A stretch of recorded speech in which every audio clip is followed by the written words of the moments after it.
Pulivendula MLA YS Jaganmohan Reddy గారు ఈరోజు మాట్లాడుతూ ఏదైతే మీడియా ముఖంగా ఆయన మాట్లాడుతూ కొన్ని విషయాల గురించి ప్రస్తావించడం జరిగింది. అందులో భాగంగా ప్రధానంగా చర్చించుకోవాల్సింది ఏంటంటే ప్రస్తుత కూటమి ప్రభుత్వంలో డీజీ స్థాయి అధికారులందరూ కూడా మాఫియా డాన్లుగా మారిపోయారని, వాళ్లే కలెక్షన్స్ మొత్తం కూడా చూసుకుంటున్నారని చెప్పేసి ప్రస్తుత పోలీసు అధికారులు అందరి గురించి కూడా మాట్లాడాడు. మరో పక్క చూసుకుంటే పెన్నెల్లి రామకృష్ణారెడ్డి అమాయకుడు, ప్రస్తుతం కూటమి ప్రభుత్వం అధికారంలోకి వచ్చాక కాంతిలాల్ టాటా వీళ్ళందరినీ కూడా అక్రమ అరెస్టులు చేస్తుందని చెప్పేసి సమర్థించుకుంటూ వచ్చారు. నిజంగా వాళ్ళంతా అమాయకులేనా? ఇలాంటి మరిన్ని విషయాల గురించి సమాధానం తెలుసుకునే ప్రయత్నం చేద్దాం. మనతో ఉన్నారు ప్రముఖ రాజకీయ విశ్లేషకులు అంకమ్మరావు గారు. సార్ నమస్కారం అండి. నమస్తే అమ్మా. సార్, పిఎస్ఆర్ ఆంజనేయులకి ఏమీ తెలియదు, ధనుంజయ రెడ్డి ఏమో మచ్చలేని అధికారి, అన్నేళ్ళ ఆయన సర్వీస్లో కూడా ఎప్పుడూ ఒక చిన్న మచ్చ కూడా ఎరిగి ఉన్నాడంట. ఇట్లాంటి వాళ్ళ అమాయకులందరినీ కూడా కూటమి ప్రభుత్వం చంద్రబాబు నాయుడు మాట వినట్లేదనే అక్రమంగా కేసులు కట్టి వాళ్ళని ఈరోజు జైలుకు పంపిస్తూ ఉన్నారు. రేపొద్దున వీళ్ళందరూ కూడా బయటకు వచ్చాక తగిన విధంగా మూల్యం చెల్లించుకోవాలని చెప్పేసి చెప్పుకుంటున్నారు జగన్మోహన్ రెడ్డి గారు. వాళ్ళ వ్యాఖ్యల గురించి ఏమంటారు? మరి నిస్సందేహంగా జగన్మోహన్ రెడ్డి గారు మాట్లాడిన ప్రతి మాటను కూడా ఈరోజు ఆలోచించాలి.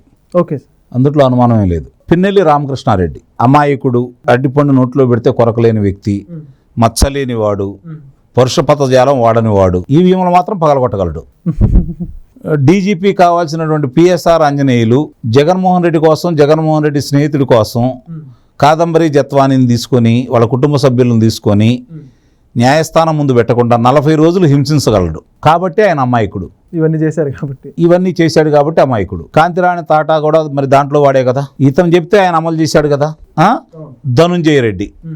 ధనుంజయ రెడ్డి స్కిల్ డెవలప్మెంట్ దాంట్లో చంద్రబాబు నాయుడు గారిని, ఆయన ఫిర్యాదుదారుడే కదా, ఆయన కదా ఫిర్యాదు చేసింది.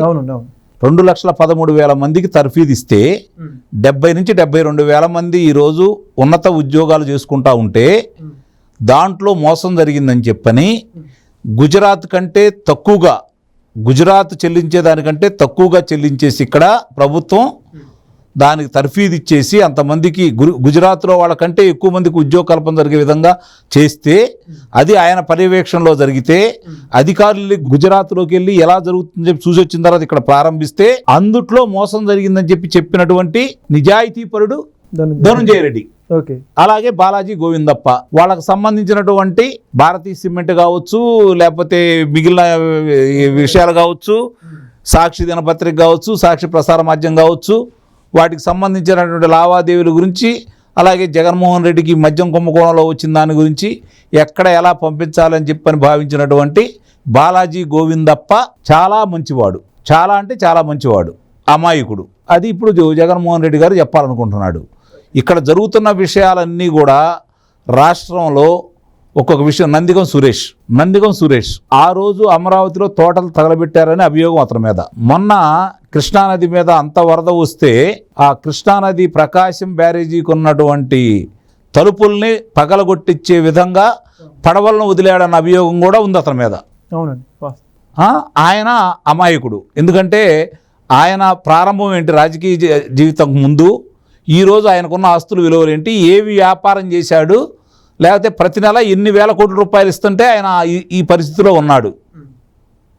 ఈ మద్యం కుంభకోణం ఓఎస్టీడీ కృష్ణమోహన్ రెడ్డి ఆయన గురించి ఈరోజు చెబుతున్నారు. ఇప్పుడు అలాంటి వ్యక్తులు ఈరోజు ఎవరికో దొంగ పాస్పోర్ట్ కోసం సహాయ సహకారాలు అందజేసినటువంటి వ్యక్తి, అది కూడా బయటకు వచ్చేసింది. మరి వీళ్ళందరూ అమాయకులు, శుద్ధపూసలు.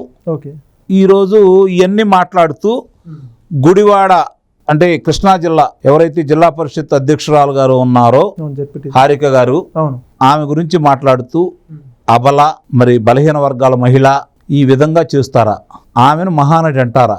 మహానటి అంటేనే ఆయనకు అంత బాధేసింది. మరి శాసనసభ్యురాలని వేమిరెడ్డి ప్రశాంత్ రెడ్డి గారిని, మరి నల్లపరెడ్డి ప్రసన్న కుమార్ రెడ్డి ఏ విధంగా మాట్లాడాడు, దాని గురించి ఎక్కడా సంబోధించాల. అంటే ప్రసన్న కుమార్ రెడ్డి కూడా అమాయకుడు అని చెప్పాడు కదా, దాని గురించి ఎక్కడా సంబోధించాల. మరి సజ్జల రామకృష్ణారెడ్డి ఏ విధంగా మాట్లాడాడు, సంకర జాతి అని మాట్లాడాడు, దాని గురించి ఎక్కడా సంబోధించట్ల. అంటే వాళ్ళందరూ మంచివాళ్ళు, అమాయకులు, నోట్లో అరటికి పండు పెడితే కొరకలేని వాళ్ళు. ఇది ఇప్పుడు ఆయన సమాజానికి చెప్పదలుచుకుంది. నిజమే, ఆయన అట్టనే చెప్పాలా, అదే విధంగా మాట్లాడాలా. ఆ మాటలోంచి ఒక్క మాటలు కూడా వెనక్కి తీసుకోకూడదు. ఆయన నిజంగా కనుక ఆయన మడమ తిప్పనివాడు, మాట తప్పనివాడు కనుక అయితే ఇదే విధంగా చివరి 3 సంవత్సరాలు కూడా మాట్లాడాలా. అదేంటండి, ఒక ప్రజాప్రతినిధి అండి ఆయన, ఎమ్మెల్యేగా మాజీ ముఖ్యమంత్రిగా ఉన్నాడు. అందుకే అంటున్నాను, అట్లానే మాట్లాడమని అంటున్నా నేను. అదే విధంగా మాట్లాడాలా, మాట్లాడితేనే కదా ప్రజలకు కూడా అర్థమైపోయేది. 5 సంవత్సరాలు చూశారు కాబట్టి 151 స్థానాల నుంచి 11 స్థానాలకు తీసుకొచ్చారు. ఈ 5 సంవత్సరాలు ఆయన ప్రవర్తన చూసిన తర్వాత ఎన్ని స్థానాలు కూర్చోబెడతారు ప్రజలే నిర్ణయిస్తారు కదా. మీరు నేను ఆశపడినందువల్ల జరగవు. న్యాయ నిర్ణేతలు ప్రజలు, అంతిమ న్యాయ నిర్ణేతలు ప్రజలు. వాళ్ళకి సకాలంగా వీళ్ళు ఇచ్చినటువంటి హామీలు అమలు చేస్తున్నారా లేదా, పథకాలు వాళ్ళకి అందుతున్నాయా లేదా, సాగునీటి రంగాలు ఏదన్నా ఇబ్బందులు ఉన్నాయా, రైతులకు ఏదన్నా ఇబ్బందులు ఉన్నాయా, విద్యార్థుల పరిస్థితి ఏంటి, అధ్యాపకుల పరిస్థితి ఏంటి, ఉద్యోగస్తుల పరిస్థితి ఏంటి, రహదారుల పరిస్థితి ఏంటి, మంచినీటి పరిస్థితి ఏంటి, రవాణా పరిస్థితి ఏంటి, విద్యుత్ పరిస్థితి ఏంటి, ఇది కదా మాట్లాడాల్సింది ఆయన. ప్రజా సమస్యల గురించి, వీటి గురించి కదా మాట్లాడాల్సింది. ఇప్పుడు నువ్వు గుంటూరులో మిరపకాయల కొనుగోలు కేంద్రానికి వెళ్ళావు, నిస్సందేహంగా రైతుల గురించి వెళ్ళావు, సంతోషిద్దాం. కానీ దాని గురించి ఏం మాట్లాడా, ఏం చేసావు, ఏ పరిస్థితుల్లో వెళ్ళావు నువ్వు, నన్ను అక్కడికి వెళ్తే నా మీద అభియోగం మోపుతారా అని చెప్పి మాట్లాడుతున్నావు. నీకు అక్కడ ఎన్నికల జరుగుతున్న సందర్భంగా ఎన్నికల కోడ్ ఉంది, నువ్వు వెళ్ళొద్దు అని చెప్పని ఎన్నికల సంఘం చెప్పిన తర్వాత ఎన్నికల సంఘాన్ని ధిక్కరించి నువ్వు వెళ్ళావు, ఉల్లంఘించారు ఆదేశాలన్నీ, ధిక్కరించి వెళ్ళావు నువ్వు. అంటే నీ మీద అభియోగాలు పెట్టకుండా నువ్వు మాజీ ముఖ్యమంత్రి అని చెప్పి వదిలేస్తారా? వదిలేరు కదా. ఈరోజు రెంటపాళ్ళ 3 చనిపోవడానికి కారకుడు నువ్వే అయ్యావు, అందుట్లో అనుమానమే లేదు. నువ్వు ఏది అనుమతులు తీసుకొని అనుమతుల ప్రకారం నువ్వు వెళ్తున్నావు. లేదు, మీ నాయకులు ఏ విధంగా ప్రవర్తిస్తున్నారు, వాళ్ళు ఏ విధంగా మాట్లాడుతున్నారు, నా పేరు నాన్న ఏ విధంగా మాట్లాడాడు, ఇవాళ దాన్ని ఆధారంగా తీసుకొని రాష్ట్ర వ్యాప్తంగా మాట్లాడమని చెప్పి నువ్వు ఒక క్రమ పద్ధతిలో అందరిని తీసుకొని వస్తున్నావు. నువ్వు ఎలాంటి వాడివో, నీ నాయకులు ఎలాంటి వాళ్ళు కార్యకర్తలకు ఇంకా అర్థం కావట్లేదు. ఇప్పుడిప్పుడే కొంత అర్థం అవుతుంది. నీకు సాంప్రదాయంగా వచ్చే విధంగా కొంత ఓట్లు వేసిన వాళ్ళు ఈరోజు ఆలోచించుకుంటున్నారు. జరుగుతున్న పరిస్థితులన్నీ వాళ్ళ ప్రత్యక్షంగా కళ్ళ ముందు కనపడతానే ఉన్నాయి.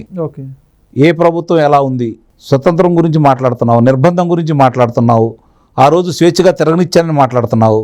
చంద్రబాబు నాయుడు గారి ఇంటి గేటుకి తాళ్ళు కట్టింది స్వేచ్ఛ, లేకపోతే మిగిలిన వాళ్ళ ఇళ్లలోకి వెళ్ళేసి వాళ్ళని నిర్బంధించేసి బయటికి రానియకుండా గృహ నిర్బంధం చేయటం స్వేచ్ఛ, అర్ధరాత్రి పూట వెళ్ళి వాళ్ళని అదుపులో తీసుకోవడం స్వేచ్ఛ, వందల కిలోమీటర్లో అచ్చెన్నాయుడు గారి శస్త్రచికిత్స జరిగినా కూడా అచ్చెన్నాయుడు గారిని 600 కిలోమీటర్లు తిప్పటం స్వేచ్ఛ. ఏమి స్వేచ్ఛని సాధించావని చంద్రబాబు నాయుడు గారు ఏమన్నా పారిపోయే మనిషా? ఎప్పుడు అదుపులో తీసుకున్నారు? ఏం అభియోగాలు మోపారు? మీరు 6 అభియోగాలు మోపారు ఆయన మీద. ఒక్కదానికైనా ఈ రోజు వరకు మీ దగ్గర నుంచి వచ్చి దానికి సాక్ష్యాధారాలు చూపించారా? 53 రోజులు కారాగారంలో పెట్టి ఏం సాధించారు? ఆయన్న కాదు, కొల్లు రవీంద్ర గారు కావచ్చు, అచ్చెన్నాయుడు గారిని కావచ్చు, పల్లా శ్రీనివాసరావు గారిని కావచ్చు, దూడిపాళ్ళ నరేంద్ర కుమార్ గారిని కావచ్చు, జేసీ ప్రభాకర్ రెడ్డి గారిని కావచ్చు, ఎవరి మీద మీరు పెట్టిన అభియోగాలని మీరు నిరూపించగలిగారు. 5 సంవత్సరాల సమయం మీకు ఎందుకు సాలలేదు? ఈరోజు వీళ్ళు తీసుకొని వచ్చారు, ఒక్కళ్ళ మీద అభియోగాలు చూపిస్తున్నారు, న్యాయస్థానాల్లో మాట్లాడుతూ ఉన్నారు. న్యాయస్థానం అది నమ్మి బట్టే కదా మద్యం కుంభకోణంలో వాళ్ళు ఒక్కళ్ళు బయటికి రాకుండా ఉంది, పిఎస్ఆర్ అంజనీయులు బయటికి రాకుండా ఉంది, కళ్ళ ముందు కనపడతానే ఉన్నాయి కదా. వ్యత్యాసం ప్రజలు గమనిస్తున్నారు కదా. నువ్వు పరదాలు కట్టుకొని వెళ్ళావు, ఎక్కడికైనా వెళ్ళాలి అంటే చెట్లు కొట్టేశావు, దుకాణాలు మూసేయించావు, ప్రజలు ఇంట్లోంచి రాకుండా వాళ్ళకి కాపలా పెట్టేశావు.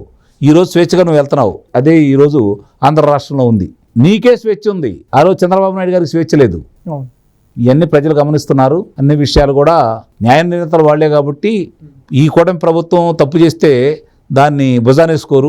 నువ్వు కనుక వాళ్ళ కనుక ప్రజా పోరాటంలో ఉండేసి ప్రజల కోసం పోరాడుతూ ఉండి ప్రజా సమస్యలను కనుక తీర్చగలిగే శక్తియుక్తులు నీ దగ్గరుండి అటు శాసనసభలోనూ ఇటు బాహ్య ప్రపంచంలోనూ నువ్వు కనుక మాట్లాడి వాళ్ళ సమస్యలు తీరిస్తే నిస్సందేహంగా నీ అంటే వస్తారు. అందుట్లో అనుమానం ఏముంది? ఆ దిశగా నువ్వు ప్రయత్నించు, చూద్దాం. సార్, ఇంకో విషయం కూడా తెలుసుకోవాలి మనం. అంటే మీరు కూడా నిర్మాతగా ఉన్నారు కాబట్టి రప్ప అనే డైలాగ్ని ఎందుకు ఆ విధంగా చేస్తూ ఉన్నారు? అవన్నీ కూడా సినిమాలో ఉన్నటువంటి డైలాగ్స్. అవసరమైతే సినిమాల్లో వాటన్నిటిని కూడా సెన్సార్ చేయించే ప్రయత్నం చేయండి, కానీ పవన్ కళ్యాణ్ గారి సినిమాలో కావచ్చు, బాలకృష్ణ గారి సినిమాలు కూడా ఎంతకంటే దారుణంగా ఉంటాయి డైలాగ్స్. అప్పుడు ఏం చేశారని చెప్పి జగన్మోహన్ రెడ్డి గారు అంటున్నారు. ఇప్పుడు ఆయన ఏమన్నాడు, ఆ సంభాషణ సెన్సార్ కత్తిరేయలేదు కాబట్టి దాన్ని పలికితే తప్పేంటి, పాటలు ప్రజాదరణ పొంది పాడుకుంటే తప్పేంటి, సన్నివేశాల్లో నటిస్తారు, అలా ఇడిగా నటిస్తే తప్పేంటి. అంకుశం సినిమాలో రామిరెడ్డిని చార్మినార్ దగ్గర కొట్టుకుంటా తీసుకొచ్చాడు రాజశేఖర్ నడి రోడ్డు మీద. రేపు పొద్దున కూడా అదే చేస్తారు చిత్రంలో అని చెప్పి ఒప్పుకుంటావా? అలా కావాలని నువ్వేమైనా కోరుకుంటున్నావా? అది దానికి కొన్ని నియమ నిబంధనలు ఉంటాయి కాబట్టి, అది మామూలుగా ఊహాతీతమైనటువంటివి కాబట్టి దానికి కొన్ని అనుమతులు ఉంటాయి. అది కూడా వికృతంగా ఉంటే దాన్ని తొలగిస్తారు, ఆ సన్నివేశాలను తొలగిస్తారు, ఆ సంభాషణలను తొలగిస్తారు. ఇక్కడ దాన్ని అమలు చేయమని కాదు, దాంట్లో చేసినవన్నీ ఇక్కడ చేస్తారు. ఆ బాహ్య ప్రపంచంలో అదే చెప్పడం వేరు చేయడం వేరు కదా. కాదు, అది మనకి ఒక వినోదానికి సంబంధించింది. అది దాన్ని ఇక్కడ ప్రదర్శిస్తా అంటే ఊరుకోరు కదా. ఆ మాత్రం తెలియని వ్యక్తి అయితే కాదు. మనం మామూలుగా మాట్లాడితే జనం వినరు కాబట్టి ఇలాంటి మాట్లాడితే చర్చించుకుంటారు కదా. అప్పుడు నేను పద్దాకులు వాళ్ళ నోట్లో నాంతాను కదా అని అతని ప్రయత్నం. దాన్ని అర్థం చేసుకోలేకపోతున్నారు మీరు కానీ కుటుంబ ప్రభుత్వం కానీ. అది ఓకే ఓకే కేవలం హైలైట్ అవడం కోసం ఇచ్చి అంతే లేదంటే. థ్యాంక్ యూ సార్, చాలా బాగా చెప్పారు. Please subscribe to Leo News for more videos.